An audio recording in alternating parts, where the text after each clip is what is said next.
The Patriots are coming to town, and the San Francisco 49ers are preparing to try to get back to their winning ways.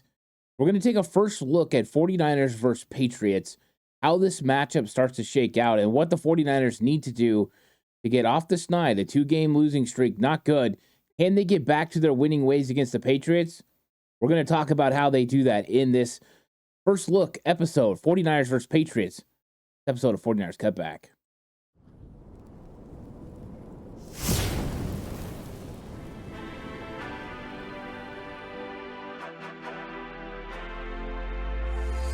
From the alley-oops at Kezar to the glory days at the stick. From who's got it better than us to brick by brick.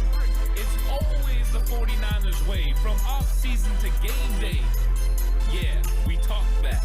It's the 49ers Cutback.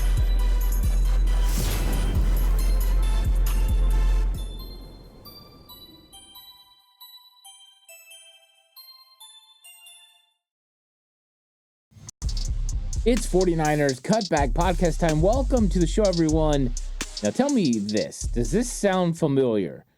A team that's been struggling this season, who has injuries along the offensive line, yet you're expected to win. It's exactly the same thing we were talking about last week with the Los Angeles Rams. And then you look at the New England Patriots, and they're a team that definitely has been struggling when it comes to the interior offensive line and with injuries. And of course, when you looked at the Patriots team coming into the season, you definitely saw some weaknesses.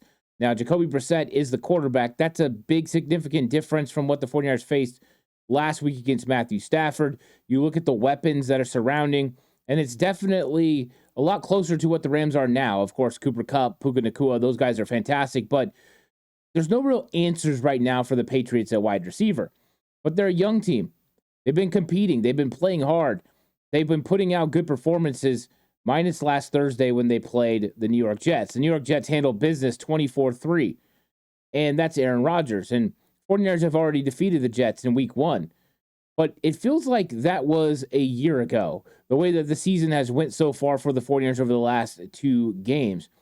So here come the Patriots, and here comes Jacoby Brissett. Seems to be healthy, got nicked up a little bit last week. And the 49ers got to get some stuff done. They've got to right the ship. If they fall to 1-3, playoff chances start getting a little bit more significant. Now, you don't count it out, right? You never count out the 49ers. They've been in bad situations, 3-5, been able to come back and make the playoffs. But you don't want to allow yourself to not have home field advantage. We know how important that is for the 49ers. So as early in the season as this can be, this is a close to a must win for the 49ers. And for the Patriots, what a huge win it would be to knock off, right, a team that was been in the Super Bowl and kind of get this young team rolling again for the Patriots. They pushed Seattle to the limit. They've played tough this season. Can they push the 49ers a little bit further? And so we're going to talk about in this episode kind of who's going to be playing for both teams. 49ers suffering some injuries. Patriots are dealing with injuries as well. Seems like it's just a league problem. We're going to talk about that a little bit, but also go into what these teams like to do. And the first look at the matchup, the Patriots have some things that could give the 49ers some problems. I'm excited to get into it in this episode. Please like and subscribe to the channel if you haven't already. If you're listening to audio platform, 49ers Cutback on Believe, please give it a 5-star rating. If you're going to bet with Bet Online. Bet Online is the world's most trusted betting platform and your number one source for everything football. Bet Online is every stat, every matchup, and even live odds and spreads to bet on during the games. You think you know your stuff?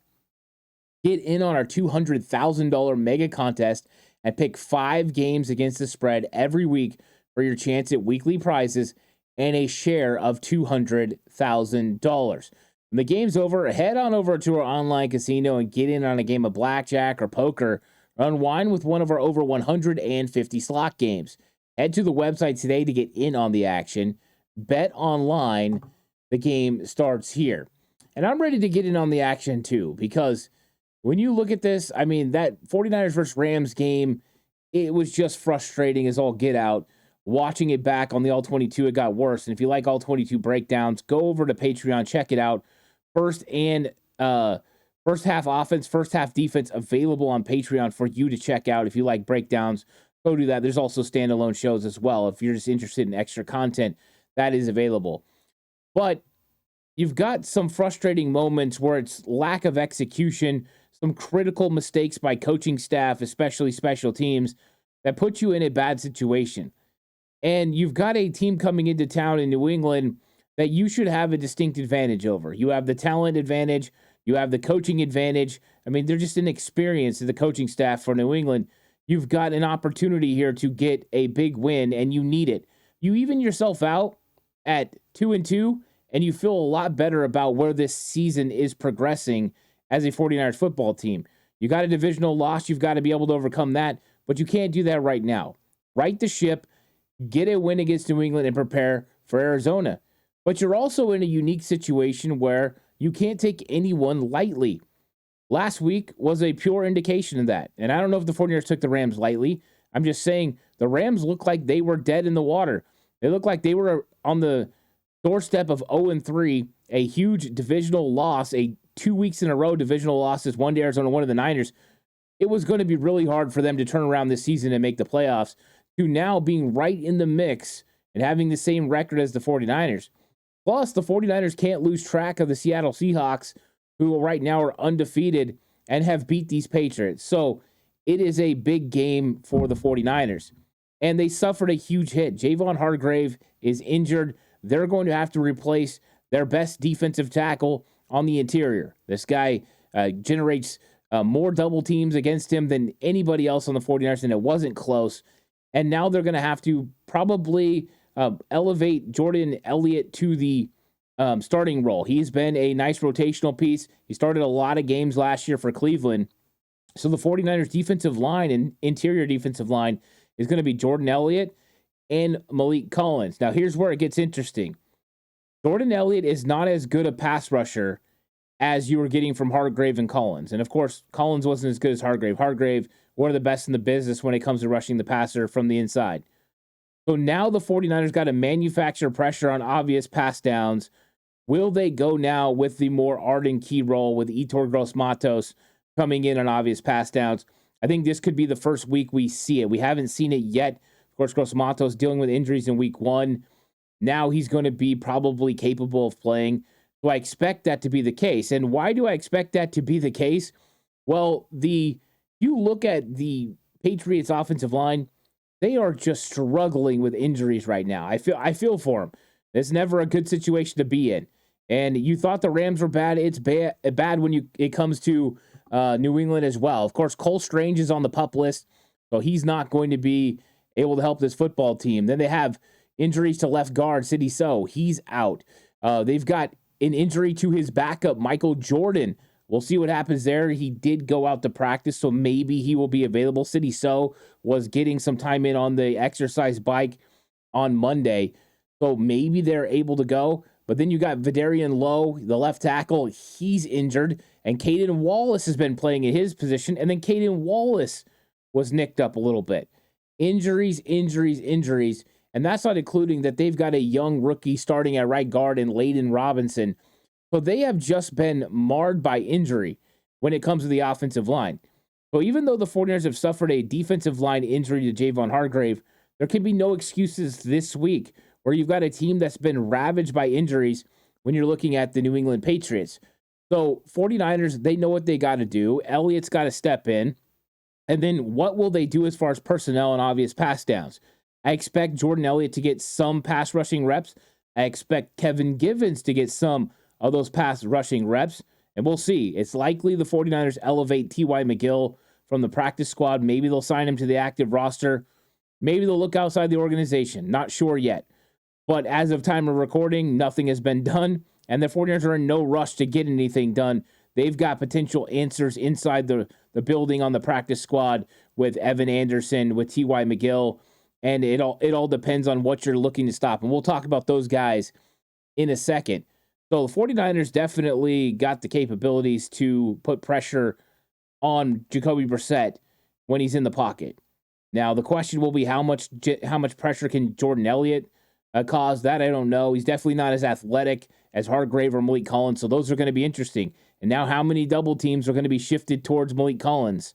I think that's something to monitor moving forward as well. Now, Hunter Henry sat out of practice on Monday Uh, the reports that I read, it could have been a vet day, but there's no report yet. So that's something to monitor because I think it's likely that the Patriots are going to stick to the trend that the 49ers are facing right now.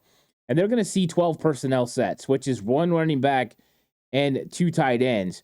And that's what the Rams did almost exclusively against the 49ers, which was a complete difference from what we got from the Rams in the past. Rams ran pretty much all 11 personnel, but they seen what was going on with Minnesota, and they followed suit and went 12 personnel. And I expect New England to do the exact same thing. And why wouldn't you? The only reason the Jets weren't able to pull it off is the Jets don't have the tight end talent. They have Tyler Conklin and then nothing really behind him that makes you nervous or is really good at blocking.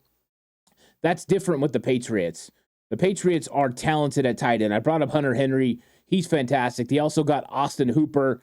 So they've got a two-headed monster at tight end. And with the inexperience that they have at wide receiver and really the ineffectiveness so far at wide receiver, they definitely like having Hooper and Hunter Henry on the field. So that's going to be huge. I mean, Tyquan Thornton, the speed demon, hasn't been very good this season, and he's been relegated more to the bench now. They still got Demario Douglas. I like him, right? You got KJ Osborne. We're used to him from Minnesota. And then they got Jalen Polk, the young guy out of Washington. So they've got talent. They got Javon Baker as well. But this is part of the reason they were in deep on getting Brandon Ayuk, because they are lacking that guy that can make some plays. Kendrick Bourne, he's on the injured reserve or PUP. He's going to be coming back at some point, but this is too early for him. So they've got a lot of young guys, and right now, those young guys are not playing well enough that they're not having as much success through the air. And so Jacoby Brissett's getting beat up. He's getting a lot of pressure. The injuries on the offensive line, the lack of ability when it comes to wide receivers has been a struggle. So it makes a lot of sense for the Patriots to come in and their 12 personnel with Ramondre Stevenson and try to run the ball down the 49ers' throat. And it worked so far for the Rams. They did a good job with it. I wouldn't say that it worked perfectly, but they definitely had more success doubling at the point of attack and being able to run the football. And the Patriots, it might just be something they have to do for mere necessity. They do not throw the football well. I talked about the struggles when it comes to wide receiver. Well, how about this? The worst passing attack in the entire league, New England Patriots. They average 102 yards per game through the air. Yeah, I'm not joking. I don't know where this rates as far as when the forward passes started, but this is not very good. They are struggling, and they're struggling mightily. They're getting their quarterback beat up. Jacoby Brissett's getting beat up. They're having a hard time. So this time, it makes a lot of sense for the Patriots to go, you know what? We want to see 12 personnel out there. It gets our two best guys, Hunter Henry and Austin Hooper, on the field. It allows us to try to win the time of possession and grind this thing out. We have injuries along the offensive line as well. And we've watched film of the 49ers struggling against double teams and against stopping 12 personnel, the running attack of opposing offenses. So to me, this is the perfect opportunity for them to get a big running back and just really line up and go physically at Demetrius Flanagan fouls and run right at this 49ers defense and try to get their offense going and just sprinkle in the occasional pass, because right now that's not working for you. So you look what works for you, and it matches up what the 49ers are struggling with right now. And so I think that that's going to be the way that the Patriots look to attack. And the Patriots have a really good running attack. They average 144 yards per game on the ground. Superb. So they're getting it done on the ground. They're just struggling when it comes to throwing the football. But that's how they're, by the most part, staying in football games, is being able to consistently run the ball and do it well. And I think the Patriots are going to rely on their heavy run game, heavy packages against the 49ers. 49ers are going to have to play sound run defense. When you look at a guy like Jordan Elliott, that'll help having him in the lineup. He does pretty good when it comes to stopping the run. But we've seen the defensive tackles, Givens, Malik Collins, Jordan Elliott, before Hargrave. Now it'll be, T.Y. McGill? Those guys have struggled with double teams That's not how the 49ers have built their defensive line. These guys are built to be penetrators. They're built to get into the backfield and cause problems. They're built to run with offensive players in outside zone and get and cut off plays and get there. They're not built to take on double teams, get rid of those players, and make tackles. They can do it occasionally, but that's not the best part of their game. So you wonder with the method of New England's madness and how they're going to run the football consistently with 12 personnel, if it's actually going to be T.Y. McGill that is elevated, or could it be the undrafted free agent Evan Anderson? And everyone who listens to the channel knows that I've been hard on Evan Anderson because I just didn't believe he was ready. But if you're looking for a run stopper, and this would be entirely based off how he's developed under Chris Kasarik over the last several weeks on the practice squad, but if he's developed any, he could help you as far as being a run stopper, taking on a double team and holding ground. If he's capable of doing that, that might be what the doctor ordered for this week. I don't think it's the norm, right? I don't think it's every week that you would want a guy like Evan Anderson. But for this week, that might make sense for the 49ers. So we'll see. T.Y. McGill, is it going to be Evan Anderson? Could it be someone off the street? I think those things are all entirely possible. But the 49ers need to, they're going to have to make a move when it comes to defensive line. They don't have enough guys. And so this is going to be a big test for the 49ers, being able to stop Ramondre Stevenson, being able to stop this New England Patriots offense that is running the ball pretty consistently. I will say that the 49ers are going to need to be aggressive. They're going to need to bring an eighth man into the box. They're going to need to bring a safety. Hufanga and Jair Brown are going to have to live around the line of scrimmage. I also believe that when the 49ers are facing 12 personnel, they need to make a decision. Do we stick with Demetrius Flannigan-Fowles, who teams are definitely targeting, or are we going to try Curtis Robinson? I don't know how healthy D. Winters is. I know he's dealing with an ankle. If he's healthy, I'd be willing to try D. Winters as well. But I think it's becoming a real conversation at this point for the San Francisco 49ers that they might need to look and address that linebacker room. Campbell's good when it comes to stopping the run. I think they need a better run stopper than DFF. In the second half last week against the Rams, they chose to stay nickel and allowed Deommodore Lenoir to stop the run over having DFF on the field. That's not good, And I know Winters is dealing the ankle, so I don't know if it wasn't healthy enough to play in the end of that game. But it might be time to figure it out. And why might it be time to figure it out? Because when you look at this Patriots offense, they average 13 points per game right now. That's right, 13 points per game. Their offense has been anemic. They have been struggling, and you can't allow them to get things going. They are really inclined to have a grinded-out football game. We'll run the football. We'll get first downs. We'll win the time of possession. We'll wear your defense down, and we'll keep your offense off the field. That is New England Patriots football right now in 2024. And the 49ers have to go and absolutely slam the door on the run game and don't allow it to get it going. They need to force third and longs where that offensive line will struggle to hold up against the 49ers pass rush, where you can get Gross Matos out there with the extra guys. I expect the 49ers to probably, do something with the defensive end. Maybe they bring up somebody. We'll see. And then just really put pressure on Jacoby Brissett, who's not as mobile as he used to be in the pocket. Statue in the pocket, go get him, go make things happen with that front four and be aggressive. So those are some things where you see the matchups. So we've got a little bit of a concern. Patriots can run the football. What will that mean for the 49ers? I don't think it's a slam dunk right now, that the 49ers are going to be able to just stop them and shut them down. I think there's a question mark when it comes down to it. Now let's take a look at New England's defense a little bit. Their run defense has been highly effective this season. They give up 83 yards per game on the ground.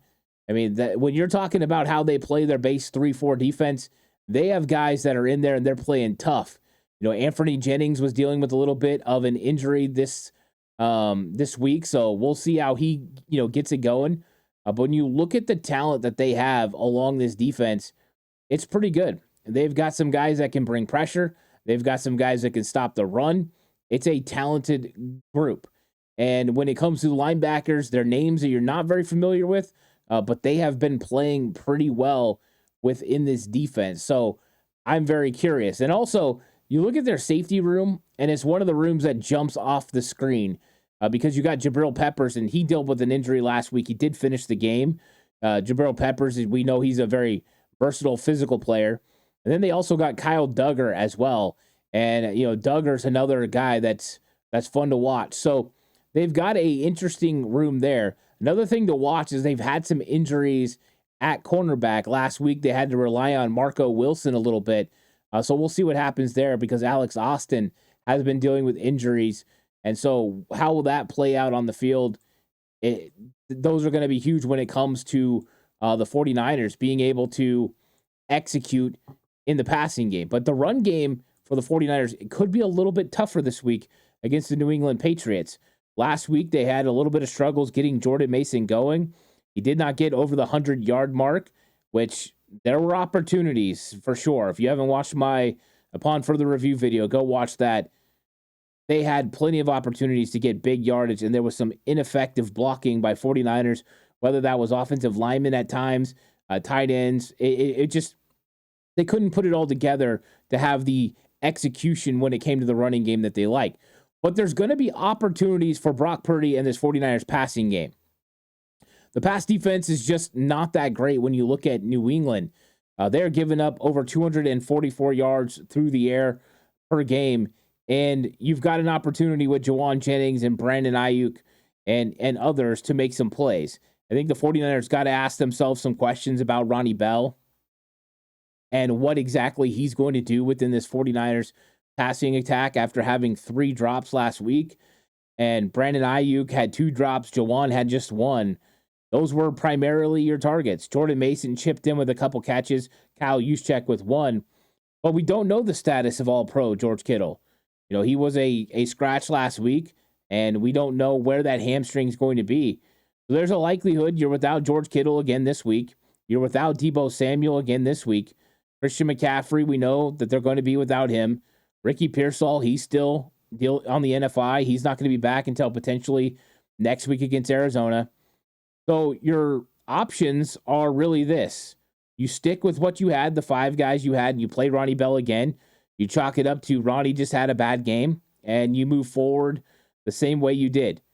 You go ahead and you offer some extra opportunities to Jacob Cowing. That's one option. Jacob Cowing got 0 opportunities. He's got no opportunities through the first 3 weeks. And he was dynamic in the preseason. For whatever reason, right now, Kyle Shanahan doesn't feel comfortable with Jacob Cowing's role within this offense.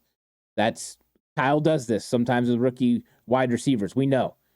So until he's capable, you've got Ronnie Bell as a legit option. You got Chris Conley. He wasn't really featured. Didn't get a lot of attempts to catch the football. And so who else do you have? Well, we do have a couple of guys on the practice squad. First off, Trent Taylor. And Kyle Shanahan is very confident in Trent Taylor. He's a veteran, been around. You could easily put him in the Ronnie Bell role. He knows how to play all the positions. I don't think you're getting anything dynamic from him. You're going to get someone who competes while blocking, can make the occasional catch and get a first down. That's what you're getting from Trent. But you also have Terrace Marshall. And you brought him over from Carolina, and you put him on your practice squad. And this is a big body wide receiver that John Lynch said they really like. Now, I don't know if this is the time to go ahead and elevate him. The 49ers have been hovering with 52 players on their active roster, potentially saving space for next week when John Feliciano, Ricky Pearsall, guys can start coming back off the injury lists. And so maybe that's what they're waiting for. But do the 49ers pull the trigger on elevating a guy like Terrace Marshall? They don't have to elevate an offensive line. They might have to elevate a defensive lineman, but they could add someone to the active roster. Or they could save a spot for a wide receiver and elevate him. Could be what they decide to do. And I think it all depends on how much Terrace Marshall has picked up this 49ers offense. And there's a lot. There's a lot that goes into it. You can't just grab a guy, stick him in, unless he's been in the system before, right? They traded for a guy like Emmanuel Sanders. The reason he was able to fit right into the system in 2019 is he had played within a similar system beforehand. So coming in, the verbiage and things weren't completely foreign to him. So he was able to make a quick transition. Terrace Marshall has been with the football team for about a month now. So you would think that he's at least got a good grip on it. And so when do the 49ers decide to pull the trigger on that? I'm not sure. One thing to remember also, Ronnie Bell, he's made himself versatile, and he plays 3 positions for the 49ers. And with injuries, that's always important. Harris Marshall, more than likely, doesn't play 3 positions, but is more of an X receiver and fills in. So you got to decide what you want to do there. And 49ers need to make a decision. We just know that Ronnie Bell cannot play the same way he did in that last football game, and 49ers be expected to win. They need receivers to step up and make plays for this football team. And so we talk about wide receiver for New England being a little bit of an issue, and it is for the 49ers as well when it comes to the depth behind Ayuk and Jawan Jennings. Conley, he's a consummate professional, but right now he's not really making an impact when it comes to catching the football and getting open. And Ronnie Bell's getting open. He's just not making catches. So they got a little bit of a conundrum when it goes there. So I expect the 49ers to come out and run the same starting offense that they had last week. And that means that you're having, Purdy at quarterback, of course, Mason and Juice at running backs, Jennings and Ayuk at wide receiver. And then I think they'll have Eric Saubert. He'll start at tight end. Then your offensive line is the day one offensive line. McKivitz, Pooney, Brendel, Banks, and Trent Williams, who luckily only had cramps. Now, when you look at the defense, there will be the change along the defensive tackle spot. So Floyd, Bosa at the defensive end spots. Malik Collins and Jordan Elliott should man the interior defensive line. At linebacker, Fred Warner and Devondre Campbell. And we'll see. Is it going to be DFF? I think this is going to be one of the big questions this week. Is it DFF or do they go with Curtis Robinson or D. Winters? Mooney Ward will be a corner. I expect Yammer Lenore to be the outside corner in base sets. And then, of course, move inside the nickel. And then another place to highlight, will it be Isaac Yedem? Will they go with Renardo Green or Rock Yassin? I think it's getting close for Yedem. 5 catches for 55 yards, not terrible against him last week, but he had the big pass interference down the field. So hopefully he can turn it around. We like Isaac Yedem, but you just got to keep getting better. So Yedem needs to play better. When it comes to safety, the second week of Talanoa Fonga and Jair Brown, I thought they did a pretty good job together. So that's good news for the 49ers. When you look at New England, it's going to be Jacoby Brissett at quarterback, and he had the injury last week. He's got 2 rookies backing him up with Drake May and Joe Milton. I expect to see Jacoby Brissett out there, though. When you look at the wide receivers, it's going to be Jalen Polk, KJ Osborne, and Demario Douglas, and I expect them, because to be in 12 personnel, that they're going to go with Demario Douglas and Osborne with Hunter Henry and Austin Hooper on the field and Ramondre Stevenson at running back. When you look at the left tackle, we'll see what happens, but I expect it to be Caden Wallace. Of course, if you're a New England fan, let me know if I'm wrong on this. I don't mind being wrong. I'm trying to figure out your injuries, and it's pretty crazy. We'll see what City So does this week and if he's able to make it back. But it could be Michael Jordan that starts at left guard. David Andrews will be the center. Layden Robinson, the right guard. And then Michael Onwenu. I'm going to mess up his name all week, but he's there. And I know that they had to play Demontre Jacobs a little bit as well this week. So those guys are all in. That's your offense. When you look at their defense, they're going to have Keon White. He stayed down for a little bit, but he's healthy. And then you've got some good guys on the inside. You got Anthony Jennings and Raekwon McMillan. They're linebackers. Jelani Duvall, he's going to be Sam linebacker. And so you got Joshua Uche as well. So we'll keep an eye on him.